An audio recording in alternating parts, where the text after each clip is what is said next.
A'udzu billahi minasyaitonir rajim. Bismillahirrahmanirrahim. Assalamualaikum warahmatullahi taala wabarakatuh. Alhamdulillahi rabbil alamin. Wassalatu wassalamu ala al-habibil mustafa sayyidina wa maulana Muhammadinil karim wa ala alihi wa itratihi wa ashabihi ajma'in. Asyhadu an la ilaha illallah wahdahu la syarika lah wa asyhadu anna habibana wa sayyidana wa maulana Muhammadan abdullahi wa rasuluh wa safiyuhu min khalqihi wa habibuh addal amanah wa ballagha risalah wa nasaha al-ummah wa kashafa Allahu bihil ghummah. Allahumma salli wa sallim wa zid wa barik ala habibina wa sayyidina wa maulana Muhammadin wa ala ali sayyidina Muhammad. Allahumma amin. Amma ba'd. Alhamdulillah, kita mengucapkan kesyukuran kepada Allah Subhanahu Wa Taala di atas kesempatan yang telah Allah Taala rezekikan kepada kita. Kita terus dapat berada dalam majlis pembacaan kitab Qurratul Ain karangan Al-Imam Al-Hattab Al-Maliki rahimahullahu subhanahu wa ta'ala. Moga-moga Allah Subhanahu Wa Taala akan terus memberikan kebaikan kepada kita di dalam memahami kitab karangan Al-Imam Al-Hattab yang merupakan huraian pada kitab ini, iaitu kitab Syarhul Mahalli ala Waraqat Imam Al-Haramain Al-Juwaini.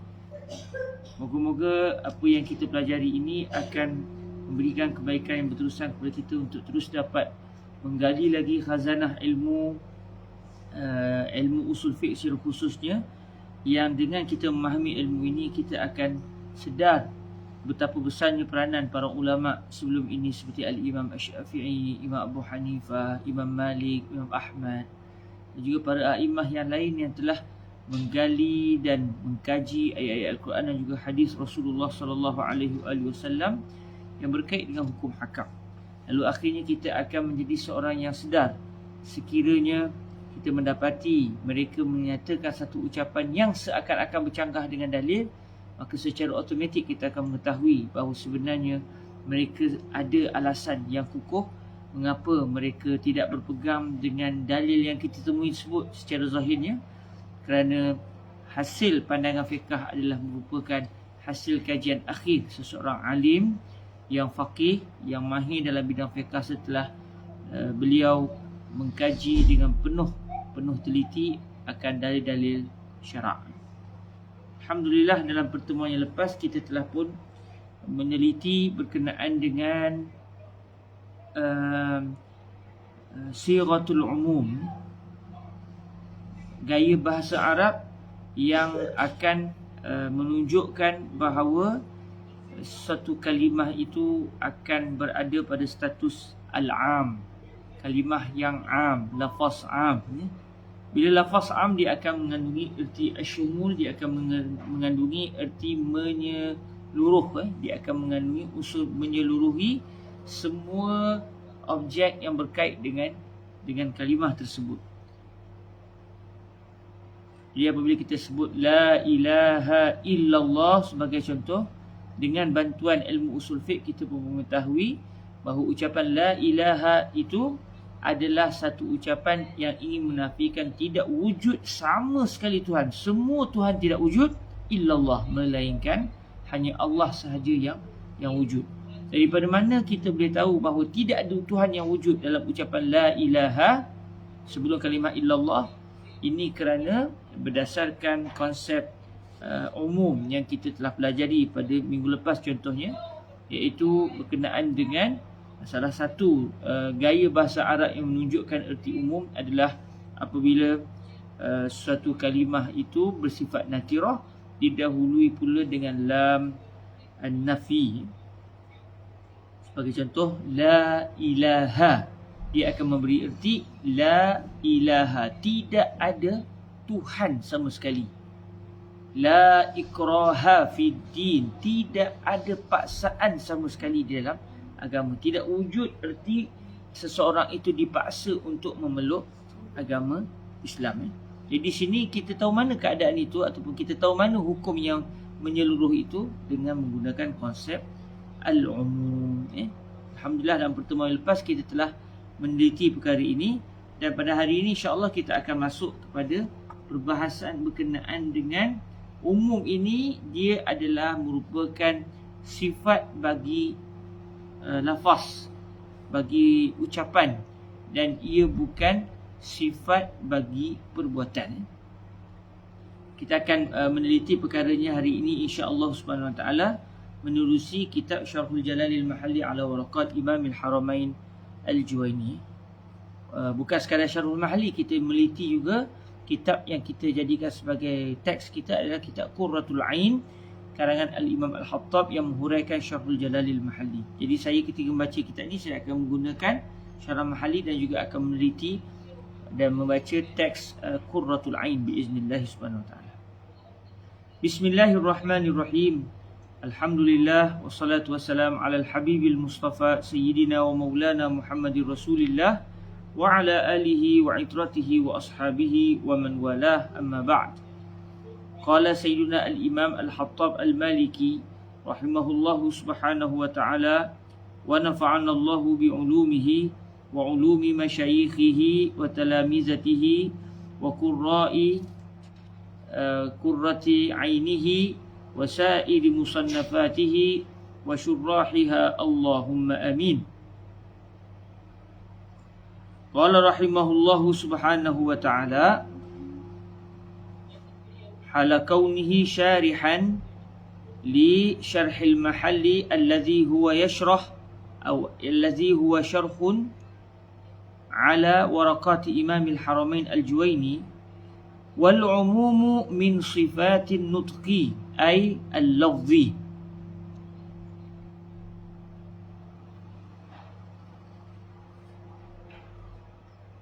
Wal umum min sifatin nutqi ay al-lafzi.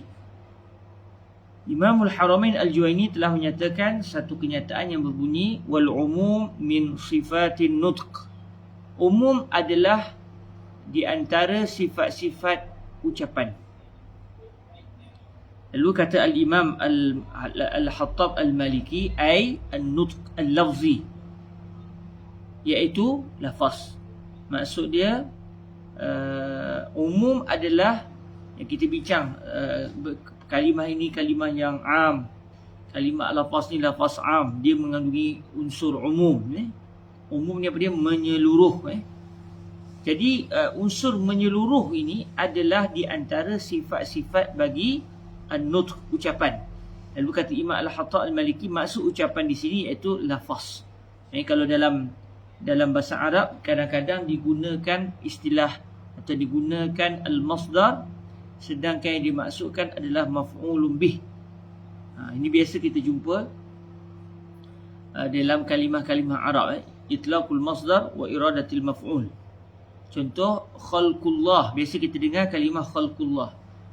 Hadza khalqullah, ini adalah khalqullah. Kalau ikut asal terjemah dia, hadza khalqullah, ini adalah penciptaan Allah. Ini adalah perbuatan penciptaan yang ada pada Allah. Perbuatan Allah menciptakan sesuatu. Namun yang dimasukkan dengan hadza khalqullah ay hadza makhluqullah, ini adalah benda yang diciptakan oleh Allah Azza wa Jalla. Dalam hadis yang biasa kita dengar, hadis yang telah diriwayatkan oleh Sayyidatuna Aisyah contohnya, digunakan juga contoh ini ataupun perbahasan itlaqul masdar wa iradatil maf'ul. Hadis yang telah diriwayatkan oleh Sayyidatuna Aisyah radhiyallahu anha di dalam Sahih Muslim, dan hadis ini telah dipilih oleh Al-Imam An-Nawawi radhiyallahu taala anhu dalam Al-Arba'in Nawawiyah beliau. Al-Arba'in An-Nawawiyah disebut Rasulullah sallallahu alaihi wasallam bersabda, "Man ahdatsa fi amrina hadza ma laysa minhu fa huwa raddun. Man amila amalan laysa alaihi amruna fa huwa radd." Contohnya Nabi kata, man amila amalan, barang siapa yang melakukan satu amalan, laisa alaihi amruna, yang mana amalan itu tidak berdiri di atas urusan kami, iaitu tidak berdiri di atas syariat ini. Dibuat satu amalan yang tidak kena dengan syariat, fahuwa raddun, maka ia adalah raddun. Raddun kalau ikut dalam bahasa Arab asal-asalnya dia adalah masdar, iaitu ini adalah satu penolakan. Tetapi yang dimaksudkan dengan wa huwa raddun adalah wa huwa mardudun. Perbuatan itu adalah kena tolak, mardud. Jadi kadang-kadang kita akan jumpa dalam bahasa Arab lafaz itu adalah masdar, tetapi yang dimaksudkan bukan masdar, tetapi yang dimaksudkan adalah maf'ulun bih. Contoh macam dalam mata waraqat kita di sini disebut wal umum min sifatin nutqi. Umum adalah daripada ataupun umum adalah daripada sifat-sifat bagi an-nutq, iaitu pengucapan. Tapi yang dimaksudkan adalah benda yang diucapkan itu, bukan perbuatan ucapan itu sendiri. Sebaliknya benda yang diucapkan iaitu lafaz. Iaitu sebab tu kata Imam Al-Hattab Al-Maliki ay al-lafz. Maksud dia Imam Al-Haramain ingin memberitahu kepada kita bahawa bila sebut al-umum, umum ini dia adalah merupakan sifat bagi kalimah yang digunakan. Jadi kalau merujuk kepada istilah ataupun merujuk kepada tajuk usulul fiqhi, sesuatu perkara itu hanya akan dinamakan ia sebagai mengandungi unsur umum kalau dia adalah lafaz, dia adalah ucapan. Maknanya bila Nabi SAW ucap satu ucapan, dalam ucapan Nabi itu kita akan teliti di manakah ucapan Nabi yang berunsur am ataupun mengandungi unsur umum, mana pula ucapan baginda Nabi SAW yang adalah bersifat dengan pengkhususan, mengandungi unsur khusus ataupun al-khas, lafaz khas. Tapi perbuatan Nabi tak ada istilah am, tak ada istilah khas. Perbuatan Nabi SAW itu tidak disifatkan, itu bukan sifat bagi am ataupun al-umum, kerana umum adalah merupakan sifat ucapan. Nanti kita akan tengok apa contoh yang akan menjelaskan konsep umum adalah sifat bagi ucapan dan bukan sifat bagi perbuatan. Lalu kata Imam Al-Haramain Al-Juwayni seterusnya, wala yajuzu da'wal umumi fi ghairihi. Wala yajuzu da'wal umumi fi ghairihi. Maka tidak boleh untuk berlaku pendakwaan, kita berlaku dakwaan adanya al-umum pada selain daripada lafaz. Selain daripada lafaz ataupun selain daripada kalimah suatu ucapan. Jadi kerana apa? Kerana umum hanya sifat bagi lafaz. Bila kita bercakap, lafaz yang digunakan itu lafaz yang keluar daripada mulut kita ataupun lafaz itu direkodkan dalam bentuk tulisan, lafaz itu sajalah yang mengandungi unsur umum. Tapi perbuatan kita sendiri, perbuatan kita tidak ada unsur umum. Lepas tu kata Imam Al-Haramain Al-Juwayni, tidak boleh ada pendakwaan, ada dakwaan, ada kenyataan yang mengatakan adanya al-umum pada selain daripada lafaz. Fi ghairihi, selain daripadanya.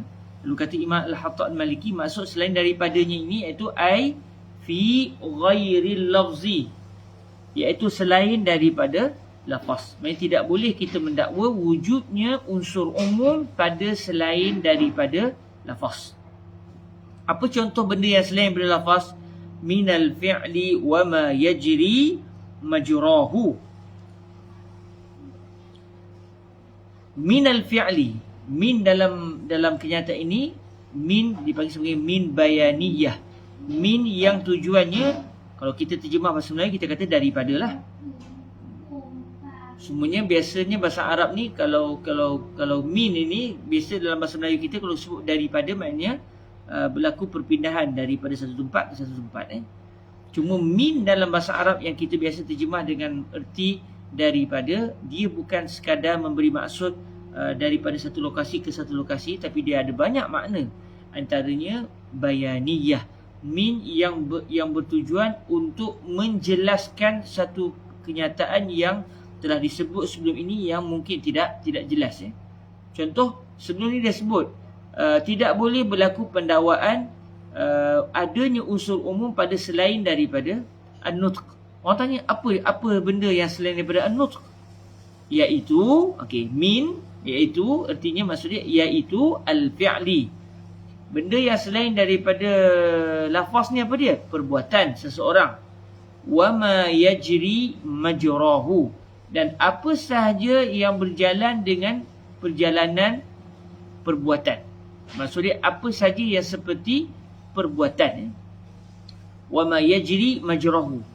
Maksudnya benda yang bukan lafaz ini, benda yang bukan bersifat bukan lafaz ni, apa dia? Contohnya perbuatan. Perbuatan kita sendiri. Atau satu benda yang seperti perbuatan. Nanti kita akan lihat apa contoh. Dia perbuatan tetapi dia tidak dianggap sebagai satu perbuatan yang solid. Wa ma yajri majrahu. Benda yang dia bergerak seumpama seperti pergerakan satu perbuatan. Maksudnya dia tu seperti perbuatan.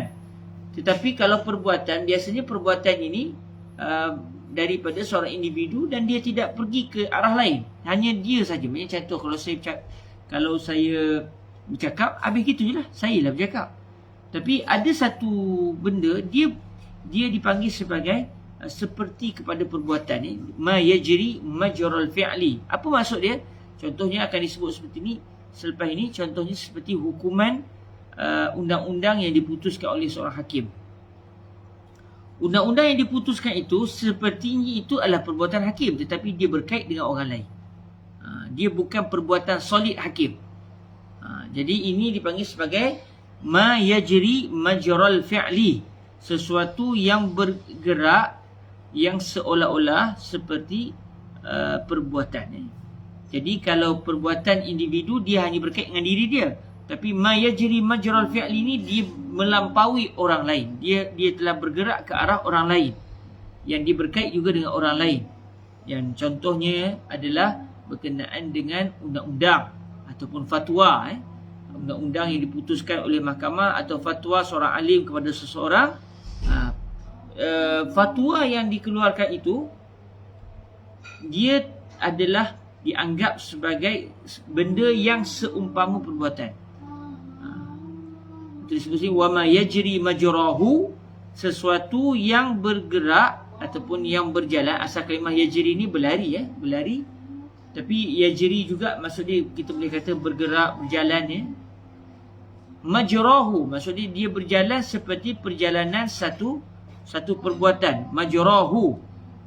Lalu kata Imam Al-Hatta Al-Maliki, dhamir pada majrahu itu adalah al-fi'li. Kata beliau ai majral fi'li.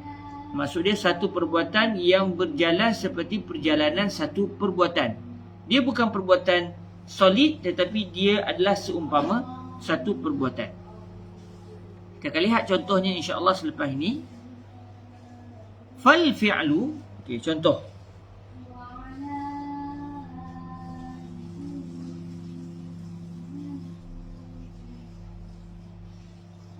Adapun perbuatan, sekarang Imam Al-Khattab mula nak mendatangkan contoh. Mula nak mendatangkan contoh bagi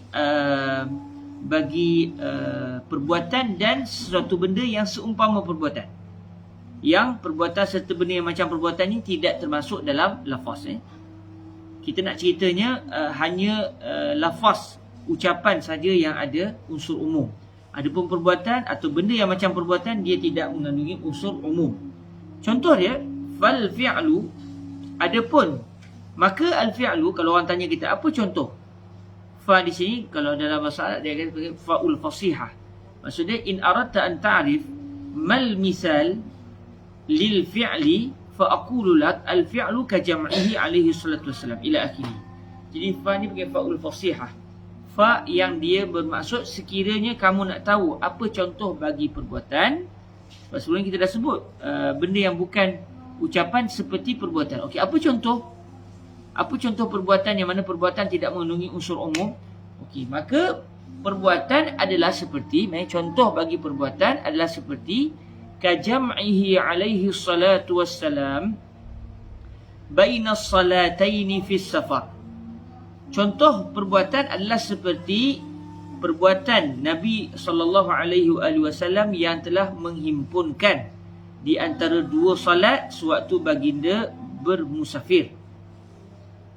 Sewaktu baginda bermusafir, Nabi ketika bermusafir, Nabi ketika bermusafir daripada Madinah ke satu lokasi yang jauh, ke satu lokasi yang lain, disebutlah hadis Nabi SAW bahawa baginda Nabi telah melakukan satu perbuatan, iaitu baginda telah menghimpunkan 2 solat di dalam satu waktu.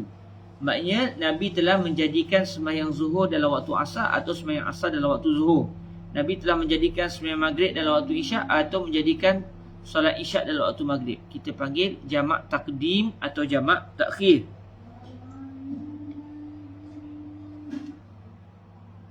Okey, kata Imam Al-Hattab Al-Maliki. Kalau kita tengok dalam hadis, contohnya Sayyidina Abdullah bin Umar radhiyallahu anhuma pernah meriwayatkan di dalam Sahih Al-Bukhari, kata beliau, kana Nabi sallallahu alaihi wasallam yajma'u bainal maghribi wal isya idza jadda bihi sayr. Hadis ini menyatakan Nabi, kalau Nabi sangat-sangat perlukan untuk bergerak, Nabi akan menghimpunkan di antara maghrib dan isyak. Maksudnya kalaulah Nabi nak pulang awal ataupun Nabi nak bergerak, nak menuju ke lokasi yang Nabi nak tuju itu awal, baginda akan menghimpunkan di antara maghrib dan isyak. Maksud hadis ini, baginda tidak akan sembahyang maghrib dalam waktunya. Sebenarnya baginda meneruskan perjalanan sampai waktu isyak nanti, barulah Nabi solat maghrib di dalam waktu solat isyak. Jadi disebut Nabi telah menghimpunkan. Penceritaan Sayyidina Abdullah bin Umar ini merujuk kepada perbuatan Nabi, bukan pada ucapan Nabi. Dia merujuk kepada perbuatan Sayyidina Rasulullah sallallahu alaihi wasallam. Jadi dalam hadis ni tahulah kita bahawa Nabi telah menghimpunkan salat maghrib dan isyak secara jamak. Kalau dalam hadis yang didatangkan oleh Sayyidina Abdullah bin Umar ini, Nabi telah jamak takhir. Nabi telah sembahyang maghrib dalam waktu solat isyak. Nabi bila masuk maghrib, Nabi tak sembahyang maghrib, Nabi teruskan perjalanan, masuk isyak nanti, akhirnya Nabi akan berhenti, Nabi akan solat maghrib, kemudian habis solat maghrib baru Nabi sembahyang isyak. Solat maghrib dan isyak ni kedua-duanya berlaku dalam waktu solat isyak. Kita guna istilah fiqh mazhab Syafi'inya ataupun fiqh secara umumnya, iaitu jam'ut ta'khir. Jamak yang dilambatkan, himpunan yang dilambatkan, iaitu sembahyang yang sepatutnya dibuat dalam waktu yang lebih awal dilewatkan ke waktu yang lain.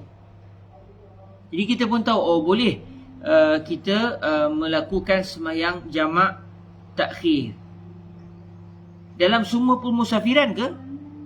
Kalau orang tu kata, ya, dalam semua pemusafiran, sebab Nabi telah melakukan sembahyang jamak takhir. Kita Nabi telah melakukan jamak takhir. Maka ini menunjukkan kita kalau kita bermusafir, tak kira musafir kita tu perjalanan jauh ke dekat ke, kita boleh jamak sebab Nabi telah melakukan solat jamak. Jadi kalau orang itu berhujah seperti itu, tanpa sedar dia telah mengatakan perbuatan Nabi ada unsur umum. Sedangkan yang dibincangkan adalah umum adalah sifat bagi ucapan, bukan sifat bagi perbuatan. Sebab itulah kata Imam Al-Hattab Al-Maliki rahimahullah azza wa jal, kama rawahul Bukhari, kalau dalam Sahih Bukhari ada cerita tentang Nabi telah melakukan sembahyang jamak. Dan saya telah mendatangkan contohnya tadi. Kata Imam Al-Hattab Al-Maliki, fala yadullu ala umumil jam'i fis safari at-tawil wal qasir, fa innahu innama waqa'a fi wahidin minhuma. Maka hadis yang telah diriwayatkan oleh Imam Al-Bukhari tadi, yang kita dah bawa contohnya, antaranya hadis yang disebut oleh Sayyidina Abdullah bin Umar bin Al-Khattab radhiyallahu taala anhuma, yang beliau telah menyatakan Nabi telah melambatkan sembahyang isyak dengan melakukan sembahyang Nabi telah melambatkan sembahyang maghrib dengan menjadikan solat maghrib dibuat di dalam waktu solat isyak. Jamak takhir. Kata Imam Al-Hattab Al-Maliki, hadis ini tidak menunjukkan bahawa ada unsur keseluruhan jamak di dalam perjalanan yang panjang atau perjalanan yang pendek. Maknanya hadis ini, kata Imam Al-Hattab Al-Maliki, tak boleh kalau kita berhujah, maknanya seorang mujtahid dia tidak boleh berhujah dengan mengatakan hadis ini menunjukkan tak kira kita musafir panjang ke, perjalanan kita tu perjalanan yang panjang ke, atau kita bermusafir, maknanya kita keluar daripada kawasan biasa kita. Kita keluar daripada kawasan biasa kita, tapi kita pergi ke satu tempat yang tidaklah sampai kepada 2 marhalah. Kita pergi ke satu tempat yang tidak sampai kepada 2 marhalah. Kita hanya pergi daripada rumah kita bergerak ke satu tempat yang antara rumah kita dengan tempat tu hanya 70 kilo atau 60 kilometer contoh. Itu dianggap satu perjalanan, satu permusafiran juga. Baik, kalau zaman dulu tu memang dianggap satu permusafiran. Tapi zaman hari ni mungkin sebabkan dengan kenderaan yang cepat seperti kereta, motor dan sebagainya, maka kita tak terasa itu satu permusafiran. Tapi itu sebenarnya satu permusafiran. Itu dianggap sebagai satu perjalanan yang bukan kita pergi ke tempat yang setiap hari kita pergi. Kita telah melangkaui kawasan kita. Jadi kalau ada orang berhujah, hadis ni menunjukkan kalau kita telah bermusafir, tak kira perjalanan itu 2 marhalah atau kurang, kita boleh jamak. Buktinya Nabi telah melakukan sembahyang jamak. Kalau ada orang cakap begitu, kita kata kamu sudah tersilap kerana kamu telah mengatakan ada unsur umum pada perbuatan Sayyiduna Rasulullah sallallahu alaihi wasallam. Sedangkan kata Imam Al-Khattab Al-Maliki, fa innahu innama waqa'a fi wahidin minhuma. Fa innahu ay fa innal jam'a baina as-salatain innama waqa'a fi wahidin minhuma, wahidin min as-safar at-tawil was-safar al-qasir. Kata Imam Al-Khattab, sesungguhnya apa yang kita bincangkan sekarang ni, iaitu Nabi telah menghimpunkan 2 solat dalam satu waktu. Sebenarnya jamak yang berlaku, contoh dalam hadis Sayyidina Abdullah bin Umar tadi, jam'u ta'khir. Jamak ta'khir itu sebenarnya hanya berlaku pada salah satu perjalanan tersebut. Sebab dalam hadis tak disebut Nabi berjalan jauh atau Nabi berjalan 2 marhalah ke atas. Jadi yang berlaku Nabi telah bermusafir. Cuma yang berlaku ketika peristiwa itu berlaku pada zaman Nabi adalah salah satu di antara 2 kemungkinan ini. Sama ada perjalanan Nabi itu perjalanan yang panjang, iaitu 2 marhalah ke atas, atau perjalanan itu perjalanan yang pendek, iaitu kurang daripada 2 marhalah.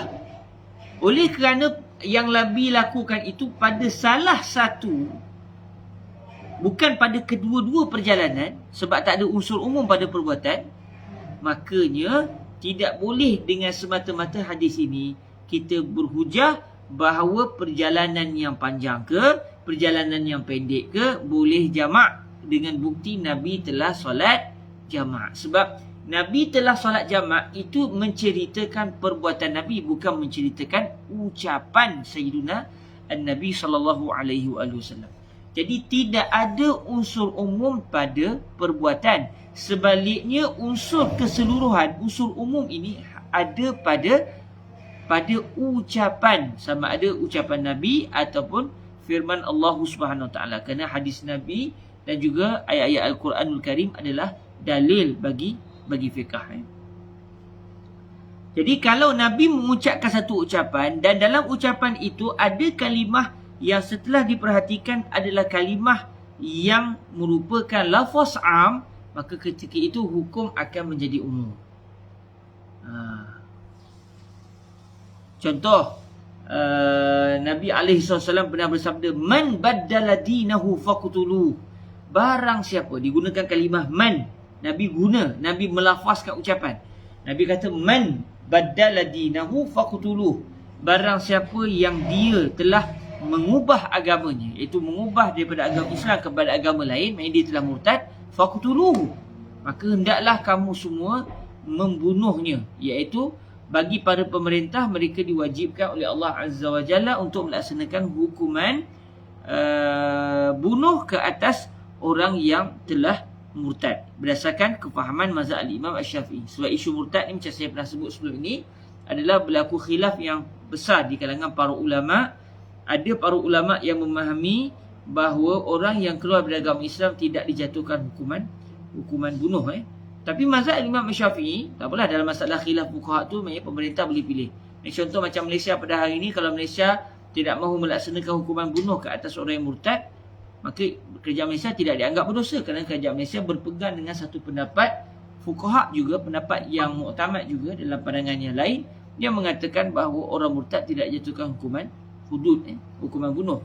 Tapi kalau kita melihat dari segi cara faham Al-Imam Asy-Syafi'i radhiyallahu taala anhu, Al-Imam Asy-Syafi'i akan mengatakan siapa saja yang murtad dijatuhkan hukuman bunuh. Kenapa?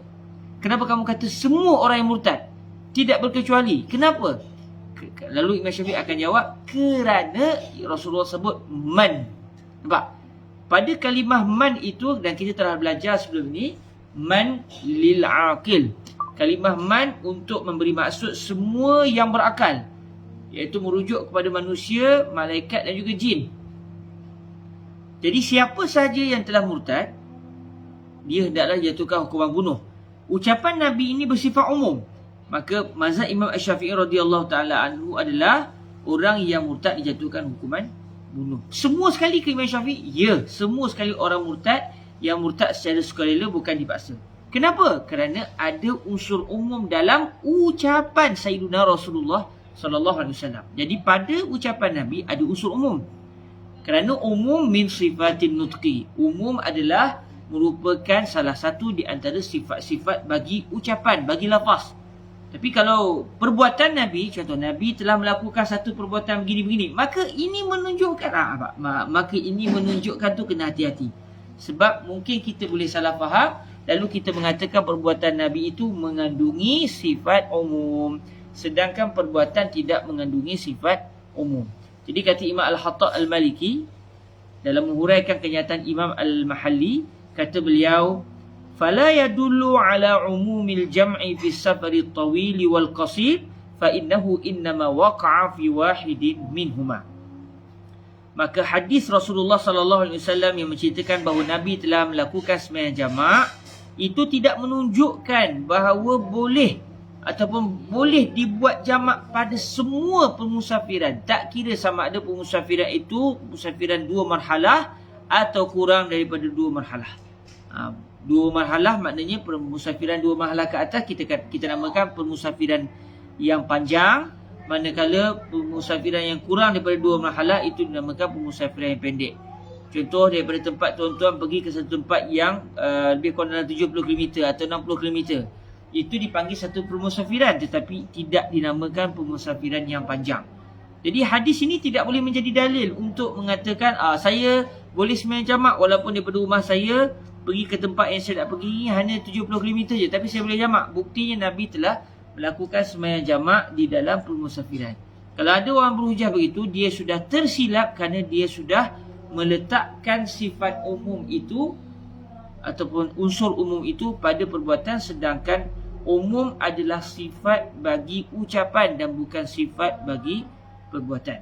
Lalu Imam Al-Hattab menyatakan lagi, kenapa hadis ini tidak mengandungi unsur umum? Hadis menceritakan tentang pemusafiran Nabi tadi. Kerana pemusafiran itu sebenarnya hanya berlaku pada salah satu di antara 2 jenis pemusafiran tersebut. Maksudnya sama ada Nabi ketika itu bermusafir, tapi pemusafiran Nabi ketika itu kurang daripada 2 marhalah, atau pemusafiran Nabi itu adalah 2 marhalah saja, 2 marhalah ke atas maksudnya. Jadi hadis ini menunjukkan boleh jamak. Tetapi jamak dalam pemusafiran yang mana? Pemusafiran yang panjang saja atau pemusafiran yang pendek pun boleh. Maka itu perlu rujuk kepada dalil yang lain. Kerana hadis yang menceritakan Nabi telah melakukan sembahyang jamak, hadis itu semata-mata tidak menunjukkan unsur umum. Cuma dia hanya menunjukkan bahawa berlaku pensyariatan sembahyang jamak di dalam pemusafiran. Musafir yang jenis macam mana?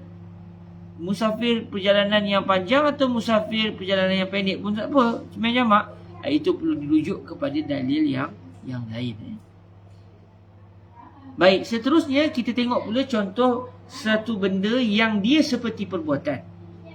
Dia seperti perbuatan dan dia juga seperti mana perbuatan tidak memiliki sifat umum.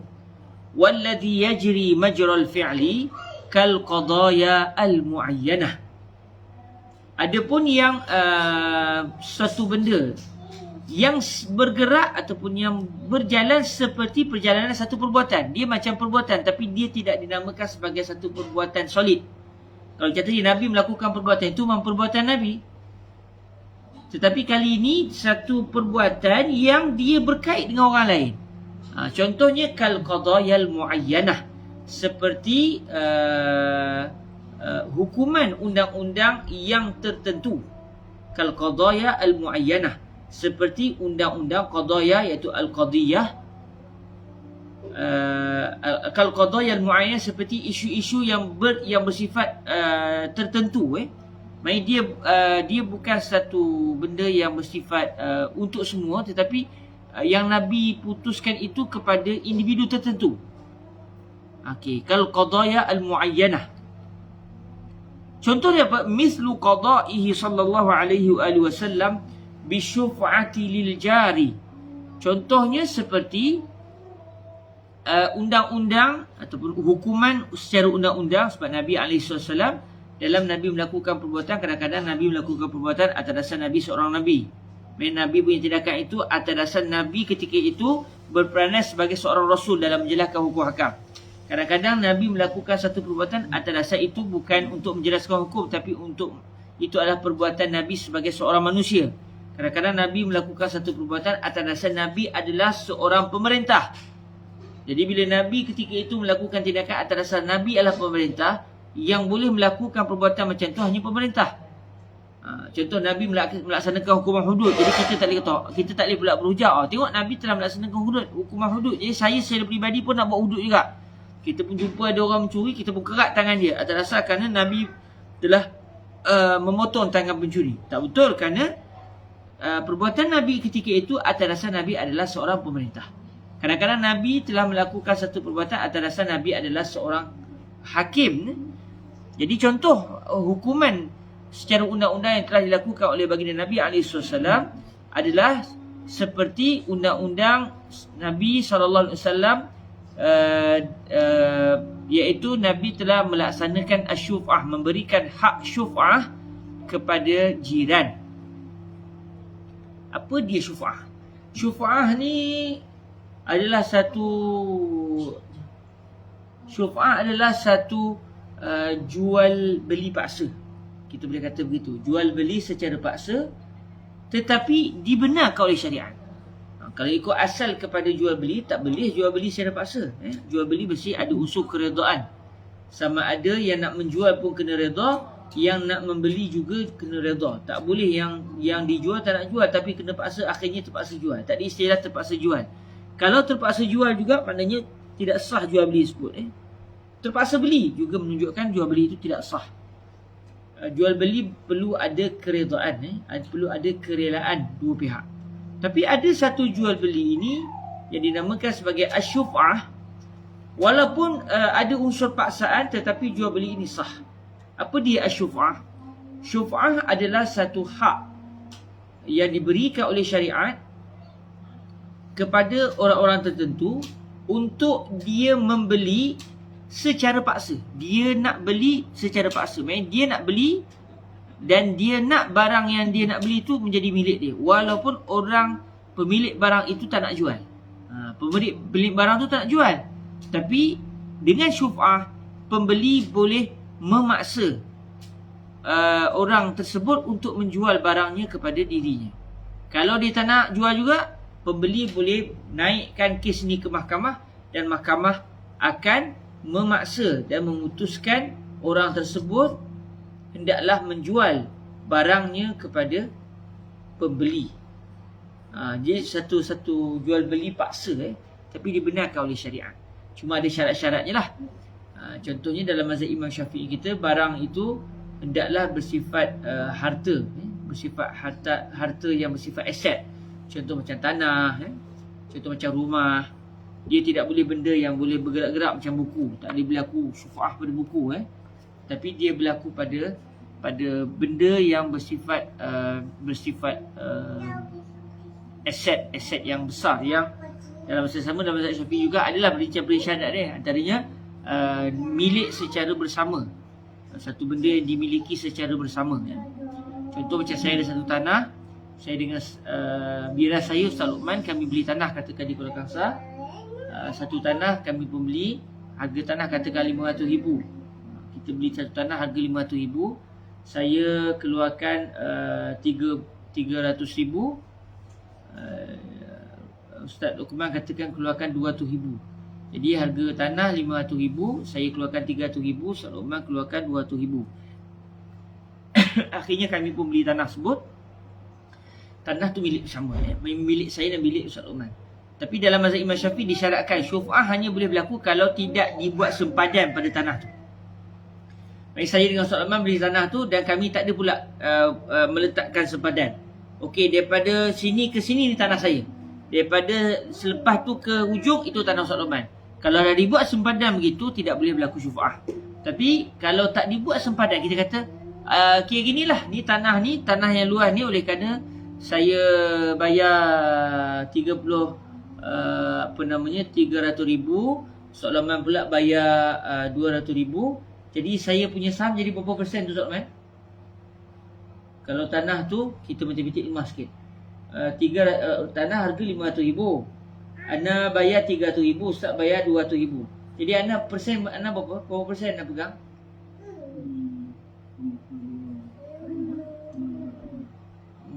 Okey, berlaki matematik lah, boleh lah. Matematik lemah pecah rahsia. Okey, jadi kita tengoklah berapa peratus tanah tu milik saya sebab berdasarkan jumlah duit yang saya keluarkan. Mudah cerita ginilah, kita buat katakan tanah mudah cerita nak mudah matematik. Tanah harga 100,000. Tanah harga 100,000. Saya bayar 70,000, Ustaz Luqman bayar 30,000. Mudah cerita. Senang nak kira Harga tanah 100,000, saya bayar 70,000, Ustaz Luqman bayar 30,000. Jadi kami pun beli tanah dan tanah tu milik bersama. Jadi tanah itu jadi tanah milik bersama dan tidak perlu dibahagikan persempadanan tanah tu. Jadi cuma saya tahulah, saya oleh kerana saya bayar 70,000, saya memiliki 70% tanah itu adalah milik saya. Manakala 30% yang lain adalah milik Ustaz Luqman. Maksudnya saya tak boleh dakwa 100% tanah ni saya punya. Saya hanya memiliki 70%. Jadi kalau kami contohnya sewakan tanah tu kat orang pun bercucuk tanam ke apa ke. Jadi kalau orang tu bayar sewa, saya akan memiliki persen sebanyak 70%. Manakala Ustaz Luqman akan memiliki 30%. Jadi kalau tiba-tiba saya dan Ustaz Luqman tiba-tiba dalam keadaan kami berkongsi tanah dan tak dibagikan persempadanan tanah, tiba-tiba saya pergi jual 70% saya tadi kepada orang lain. Katakan saya jumpa Ustaz Syazwan. Saya jumpa Ustaz Syazwan Jafri contoh. Saya kata Ustaz Syazwan nak beli tanah kat Kuala. Kan Ustaz pun orang Perak juga kan. Mau tak beli tanah di Kuala? Saya kebetulannya tak nak beli tanah di Kuala lah. Fikir-fikir nak beli tanah tempat lain. Cuma sebelum ni dah pernah beli. Saya berkongsi tanah dengan Ustaz Luqman. Jadi nak tak Ustaz Syazwan? Ustaz Syazwan nak beli tanah saya tak? Okey. Tanah saya milik 70%, Ustaz Luqman milik 30%. Masa saya beli itu, saya beli dengan harga 700,000 lah, 70,000. Cuma sekarang saya nak jual dengan harga 90,000 sebab harga tanah pun dah naik. Saya nak jual kat Ustaz 90,000 sahaja. Tapi Ustaz akan memiliki 70% tanah tersebut. Nak tak? Katakan Ustaz Syazwan Jafni kata saya beli. Kita pun buatlah tukar nama apa semua. Lepas tu tak lama lepas tu saya pun kawan Ustaz Luqman. Ustaz Luqman lupa nak cerita. Saya telah pun jual bahagian saya 70% tanah kita di Kuala Kangsar tu. Saya jual kepada Ustaz Syazwan Jafni. Jadi minta maaf lah saya atas kesilapan selama ni. Jadi moga-moga ada rezeki kita berkongsi tanah lagi. Ustaz Luqman kata, hai awak tak abang mana? Awak tak abang main jual ikut dan ya? Ana kata betul lah jual ikut dan. Tempat ana punya bukannya 70% tu ana kongsi dengan siapa, 70% tu hak ana. Ana pun buat keras betul lah. Ustaz Luqman kata ana tak setuju. Hang jual berapa kat dia? Macam tu. Ustaz Luqman ana kata ana jual 90,000. Ustaz Luqman kata lah ni panggil budak tu. Panggil Ustaz Syazwan. Ustaz Syazwan pun datang lah. Kedek-kedek datang. Ustaz Luqman kata lah ni Ustaz Syazwan, ana nak abang. Ana tak tahu menau yang katanya Hairul Nizam ni dia pergi jual tanah kat Ustaz Syazwan. Ana tak tahu. Kalau dia habaq awal-awal kat ana nak beli. Tapi dia pergi jual kat Ustaz. Jadi ana minta maaf Ustaz Syazwan kata Ustaz Luqman.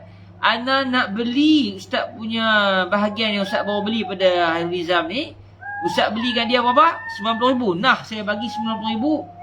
Kita buat tukar. Lepas tu Syed Azwan kata, mana boleh, saya memang nak tanah di Kuala. Saya dah lama dah nak cari tanah Kuala. Akhirnya dapat rezeki 70% pula tu. Jadi saya tak nak jual. Kata Ustaz Syazwan dalam dialek Perak ni. Jadi Ustaz Luqman kata tak boleh jadi. Saya nak mengadu kepada hakim yang saya nak gunakan hak saya selaku orang yang berkongsi tanah dengan Hairul Nizam sebelum ni. Dia tak habaq dengan saya, dia pergi jual ke orang lain. Saya nak beli secara paksa. Ataupun dalam konsep fiqh dipanggil asyuf'ah. Lalu Ustaz Luqman boleh bawa kepada qadi dan qadi boleh paksa Ustaz Syazwan untuk jual. Jadi kalau Ustaz Syazwan tak nak jual ke, tak nak jual ke, Ustaz Syazwan terpaksa jual tanah tersebut dan Ustaz Luqman akan bayar sebanyak Ustaz Syazwan bayar kepada anak, iaitu 90,000. Jadi ada unsur paksaan, tetapi asyuf'ah dibenarkan oleh syariat kerana berkongsi. Berkongsi milik juga ada kemudaratan dia. Kalau Ustaz Luqman tiba-tiba tak ngam dengan Ustaz Syazwan, dia jadi isu lain lah. Jadi syariat tidak mahu ada perkongsian tetapi ada isu. Lalu syariat membenarkan untuk pemilik tanah yang tidak dibahagikan tidak dibahagikan batasan tanah itu. Kalau dia pergi jual, salah seorang tu pergi jual kepada orang lain, maka pemilik atau pekongsi lama dia berhak untuk menuntut ataupun membeli bahagian yang telah dijual tadi secara syuf'ah ataupun secara beli paksa. Okey. Jadi itulah dia syuf'ah secara kasar, tetapi berdasarkan kefahaman dalam mazhab kita, mazhab Imam Asy-Syafi'i. Jadi kalau ikut dalam mazhab Imam Syafi'i, kalau saya contohnya berjiran dengan satu orang, saya beli rumah taman. Saya berjiran dengan Ustaz Luqman contohnya, saya ada satu rumah, jiran saya Ustaz Luqman. Dan saya kebetulannya lepas tu saya pergi jual rumah saya. Rumah tu tak ada kongsi siapa pun, saya punya 100%. Jiran saya Ustaz Luqman, dia pun ada rumah dia pun 100% dia punya, bukan kongsi siapa-siapa. Tiba-tiba saya pergi jual rumah saya kepada orang lain tanpa tanya sepatah pada jiran. Kok jiran nak beli sebab rumah sebelah-sebelah, kok nak dibesarkan rumah, nak sekali nak dikembarkan. Saya tak tanya sepatah, saya pergi jual dengan orang lain.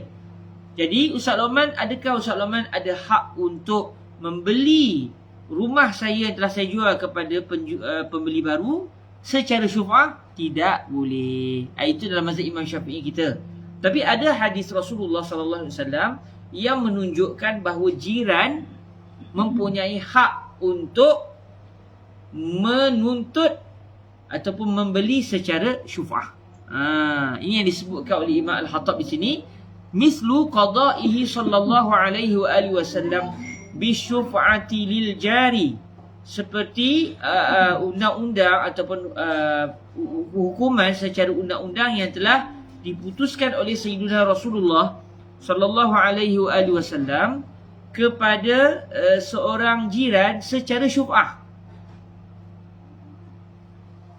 Nabi telah mengizinkan, Nabi telah ada macam kisahnya, kalau ikutnya satu orang dia berjiran dengan satu orang, kemudian dia jual rumah dia mungkin kepada orang lain tanpa tanya jiran sebelah. Akhirnya jiran sebelah mengadu kepada Nabi supaya dapat beli rumah jiran lamanya daripada jiran baru secara syuf'ah. Dan kalau ikut dalam hadis ni, Nabi telah memutuskan untuk hak syuf'ah diberikan kepada jiran tersebut, kepada jiran tersebut. Hadis ini telah diriwayatkan kata Imam Al-Khattab Al-Maliki, rawahu An-Nasa'i. Dan kalau kita tengok asal ucapan rawahu An-Nasa'i anil Hasan al-Mursala ini ada dalam kitab Syarah Al-Imam Al-Mahalli rahimahullah azza wa jalla. Sebab kita tahu kitab Syarah Qurratul Ain ni, kitab Qurratul Ain ini adalah kitab huraian Imam Al-Khattab terhadap kitab Al-Mahalli. Jadi ada tambahan-tambahan beliau, ada yang beliau kekalkan ucapan asli Imam Mahalli dan ada ucapan Imam Mahalli yang beliau buat ubah suai. Jadi kata Imam kalau ikut betul-betul di sini, kata Imam Al-Mahalli rahimahullah azza wa jal, hadis ini telah diriwayatkan oleh Al-Imam An-Nasa'i daripada Sayyidina Al-Hasan secara mursal. Al-Hasan di sini iaitu Al-Hasan Al-Basri, bukan Al-Hasan ibni Sayyidina Ali alaihi wassalam. bukannya Al-Hasan cucu Nabi. Sebaliknya Al-Hasan ini adalah Al-Hasan Al-Basri. Jadi Al-Hasan Al-Basri yang merupakan seorang tabi'in telah meriwayatkan hadis tanpa beliau menyebut siapakah sahabat Nabi yang telah menjadi perantara antara beliau dengan Nabi. Imam Al-Hasan Al-Basri sebut bahawa Rasulullah, main tak disebut nama sahabat. Jadi berlaku masalah pada hadis ni, iaitu hadis ni telah menjadi hadis mursal. Okey, hadis ini telah menjadi hadis mursal. Dalam hadis yang telah diriwayatkan oleh Sayyidina Al-Hasan Al-Basri ini, hadis ini telah menunjukkan Nabi SAW telah menghukum secara undang-undang bahawa jiran berhak menuntut secara syuf'ah, iaitu jiran berhak membeli sesuatu barangan jiran lamanya secara paksa atau secara syuf'ah.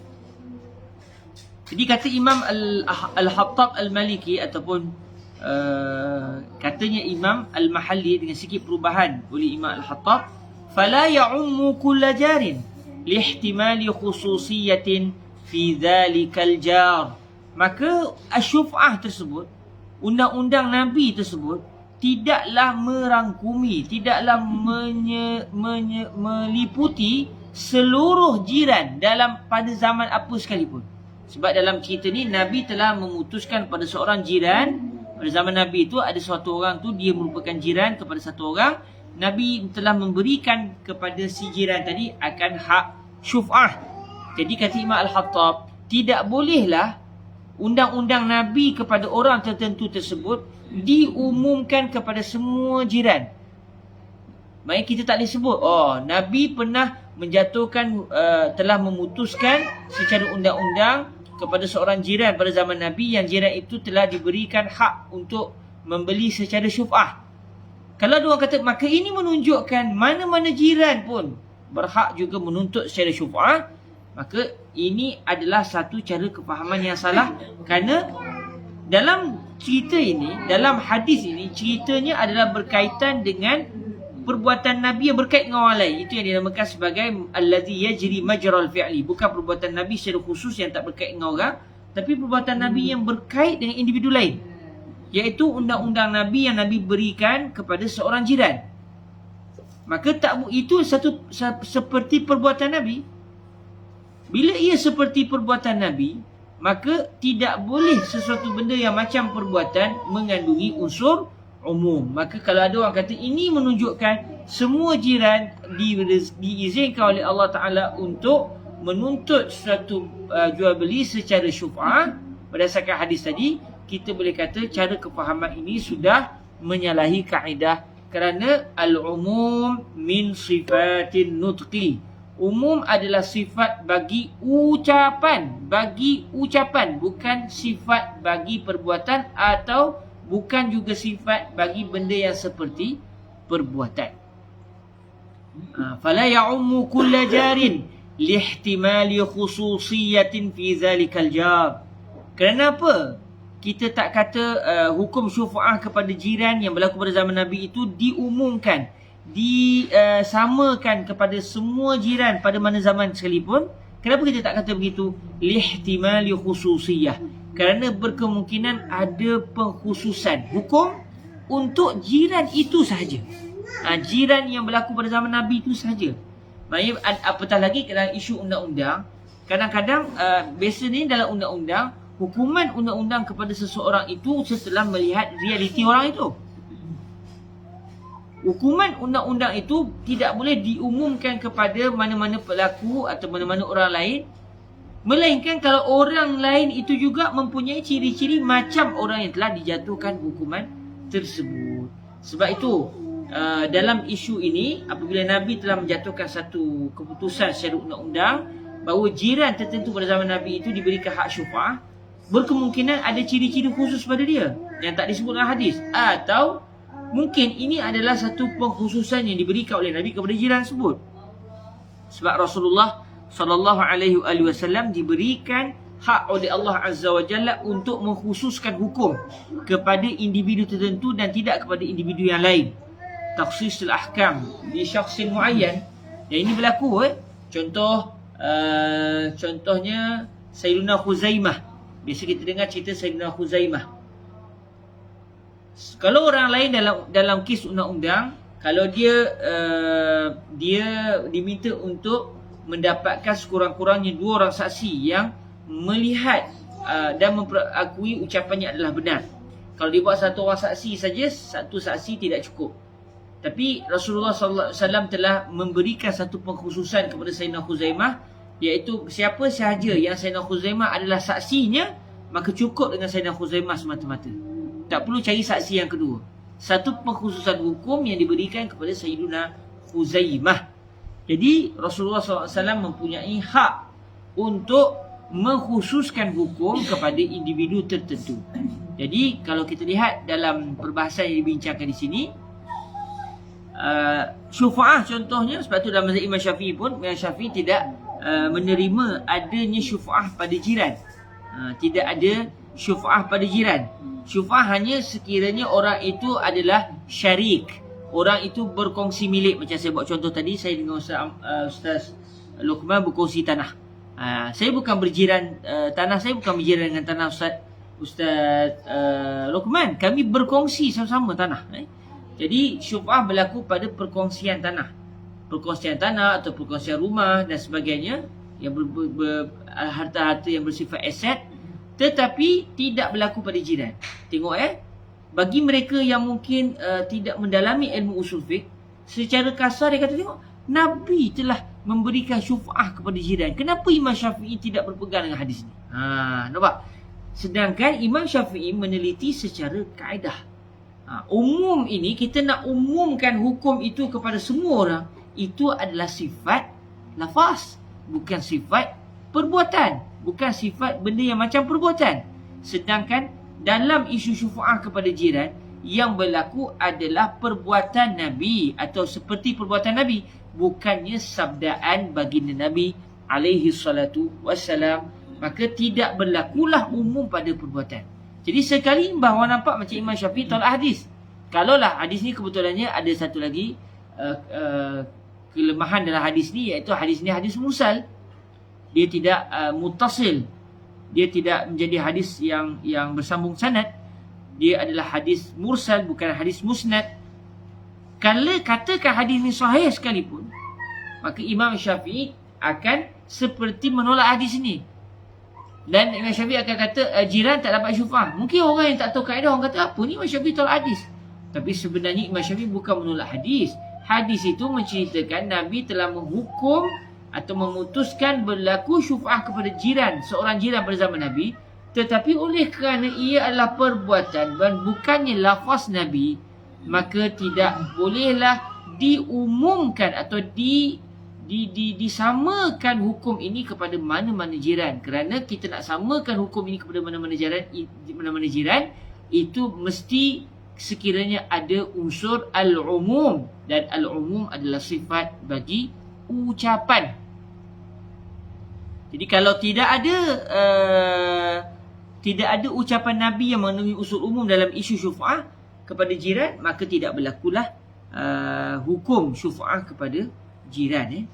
Jadi sebab itulah dalam mazhab Imam Syafi'i kita, syufa'ah tidak berlaku dalam isu jiran. Jadi kalau saya ada rumah, Ustaz Luqman duduk rumah saya sebelah, dia rumah dia jiran saya rumah saya sebelah rumah Ustaz Luqman. Kalau saya jual rumah saya kepada orang lain, Ustaz Luqman tak boleh membeli rumah saya daripada pembeli baru secara syufa'ah, kerana tidak berlaku syufa'ah dalam isu jiran. Dalam isu jiran. Jadi di sini kalau kita lihat banyaklah hadis tentang syufa'ah ni. Kalau kita tengok kenyataan Imam Al-Khattab ni, dia ada, kita boleh kata ada tiga sebab mengapa tidak berlaku syufa'ah dalam jiran. Pertama, perbuatan, itu perbuatan Nabi ataupun seperti perbuatan Nabi tidak ada unsur umum. Umum hanya pada perbuatan. Umum hanya ada pada ucapan. Yang kedua, hadis tu sendiri adalah hadis mursal. Hadis mursal adalah dhaif. Yang ketiga, ada kemungkinan hukum Nabi SAW memberikan syufa'ah kepada jiran pada zaman Nabi itu, kemungkinan ada unsur pengkhususan hukum kepada si jiran itu sahaja, seperti yang berlaku kepada Sayyidina Khuzaimah yang telah diberikan satu pengkhususan, iaitu kalau beliau menjadi saksi tidak perlu cari saksi yang kedua. Okey. Jadi kebetulannya kita dah sebut pasal hadis tentang syufa'ah ni. Saya telah pun meneliti saya cuba cari setakat yang saya mampu. Sewaktu saya dengan Ustaz Luqman, kami sama-sama tahqiq kitab Syarhul Mahalli 'alal Waraqat. Jadi saya cuba cari hadis itu, di manakah hadis itu dalam Sunan An-Nasa'i. Imam An-Nasa'i ada dua kitab hadis besar, iaitu Sunan An-Nasa'i As-Sughra dan juga Sunan An-Nasa'i Al-Kubra. As-Sughra itu kita panggil Sunan As-Sunan Al-Mujtabah, manakala Sunan An-Nasa'i Kubra bilangan hadisnya lebih banyak. Jadi secara amanah saya tidaklah membaca satu-satu hadis untuk mencari hadis ini. Tapi saya cuba cari secara teknikal mudah hari ini dengan sistem pencarian guna Maktabah Syamilah dan sebagainya untuk cari hadis ini. Setakat saya cuba untuk tengok-tengok tu, saya tidak menemui hadis yang diriwayatkan oleh Al-Imam An-Nasa'i yang di dalam Sunan An-Nasa'i sama ada Sughra ataupun Kubra yang menceritakan bahawa Nabi telah memberikan ataupun menjatuhkan hukuman secara undang-undang bahawa jiran berhak mendapat syufa'ah. Saya tidak menemuinya saya tidak menemuinya dalam Sunan An-Nasa'i. Perlu kena sebut begitu saya tidak menemui, bukan tidak ada dalam Sunan An-Nasa'i. Sebab mungkin ada di dalam nuskhah manuskrip, tetapi tidak ditulis di dalam nuskhah cetakan. Mungkin juga berlaku begitu. Atau mungkin juga kalau kita tengok sebab saya sebut begini kerana mungkin kalau ada yang mencari tiba-tiba tak jumpa, dia akan kata apa ni, Imam Mahalli kata rawahun Nasa'i 'anil Hasan mursala, tak jumpa pun.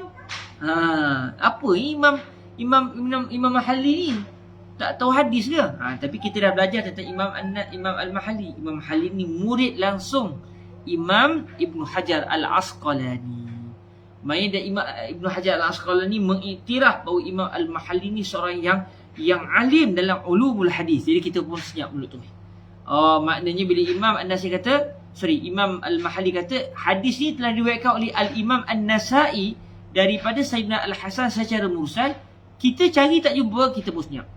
Senyap dengan maksud kita tak boleh nak menyalahkan Al-Imam Al-Mahalli, walaupun kemungkinan ada Imam Mahalli mungkin tersilap tulis, itu kemungkinan akal tu ada. Tetapi bagi mereka yang pakar, sangat jauh dan sangat susah untuk mereka melakukan kesilapan kerana mereka adalah orang yang pakar dalam bidang tersebut. Jadi ada dua kemungkinan, sama ada hadis itu sebenarnya memang ada dalam Sunan Nasa'i, cuma saya yang tak jumpa. Sama ada memang ada tapi saya tak terjumpa, atau ada tetapi dalam nuskhah manuskrip yang tidak sampai kepada kita, tetapi ada pada zaman Imam Mahalli. Itu satu kemungkinan. Atau kemungkinan yang kedua, Imam Al-Mahalli tak sebut pun bahawa Imam An-Nasa'i sebut dalam sunan beliau, tapi dalam kitab hadis beliau yang lain mungkin. Dalam kitab-kitab hadis Imam An-Nasa'i yang lain, beliau ada mendatangkan hadis ini, tapi beliau mungkin tidak mendatangkan hadis ini dalam Sunan An-Nasa'i. Jadi sampai setakat ini saya masih lagi mencari di manakah hadis yang diriwayatkan oleh Imam An-Nasa'i ini di dalam kitab-kitab beliau. Jadi kalau ada para pendengar yang mengetahui hadis ini di mana dalam Sunan An-Nasa'i atau dalam mana-mana kitab hadis atau kitab karangan Imam An-Nasa'i yang lain, bolehlah kita sama-sama berkongsi maklumat. Kerana Imam Al-Mahalli telah menyatakan satu fakta dan saya pribadi tidak tahu di manakah hadis yang beliau maksudkan tersebut. Cuma dalam masa yang sama saya juga menjumpai hadis berdasarkan riwayat yang lain. Contohnya diriwayatkan oleh Al-Imam Muhammad Ibn Al-Hasan Al-Syaibani, yang mana Al-Imam Muhammad bin Al-Hasan Al-Syaibani telah meriwayatkan daripada Abi Yusuf, daripada Ismail bin Muslim, daripada Sayyidina Al-Hasan Al-Basri, qada Rasulullah sallallahu alaihi wasallam bi syuf'ati bil jiwar. Ini ada dalam kitab Al-Aslu li Syaibani, dalam kitab Syuf'ah. Jadi kalau kita lihat dalam hadis yang diriwayatkan oleh Al-Imam Muhammad bin Al-Hasan Al-Syaibani, beliau telah meriwayatkan dengan sanad beliau daripada Abu Yusuf, daripada Ismail bin Muslim, daripada Al-Hasan Al-Basri, bahawa Al-Hasan Al-Basri telah berkata qada Rasulullah. Nampak? Di sini berlaku mursalnya. Di sinilah berlaku terputus sanad, iaitu Al-Imam Al-Hasan Al-Basri telah terus menyatakan Rasulullah telah menjatuhkan hukuman tanpa beliau mendatangkan siapakah sahabat Nabi atau tabi'in yang menjadi perantara antara Sayyidina Al-Hasan dengan Sayyidina An-Nabi sallallahu alaihi wasallam.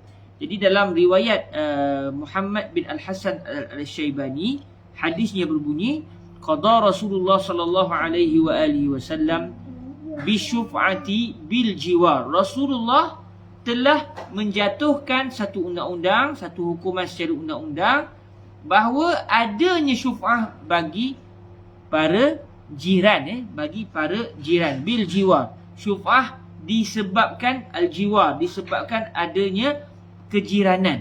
Maksudnya Nabi dalam hadis ini telah menjatuhkan, telah memutuskan undang-undang secara undang-undang, menjatuhkan satu keputusan secara undang-undang bahawa syuf'ah berlaku. Syuf'ah adalah disyariatkan disebabkan adanya kejiranan. Syuf'ah bil jar, syuf'ah bil jiwar. Syuf'ah kepada jiran-jiran. Jadi kalau kita lihat dalam hadis ini, ianya bukan sabdaan Nabi, tetapi apa yang telah disebut oleh, di sini disebut oleh Al-Hasan Al-Basri, yang menyebut perbuatan baginda Nabi atau seperti perbuatan baginda Nabi, iaitu secara undang-undang. Dan tak dinyatakan pula hadis Rasulullah tentang syuf'ah, iaitu ucapan Nabi itu sendiri. Jadi alhamdulillah, walaupun tak jumpa hadis yang diriwayatkan oleh Imam An-Nasa'i, kita jumpa hadis yang diriwayatkan oleh Imam Asy-Syaibani. Alhamdulillah. Dan insya-Allah dalam pertemuan yang akan datang kita akan masuk kepada perbahasan yang seterusnya, wal khasu yuqabilul am. Kita akan masuk kepada perbahasan yang seterusnya. Alhamdulillah kita dah bincang tentang al-am. Kita akan lihat dalam pertemuan yang akan datang tentang lawan bagi al-am, iaitu al-khas.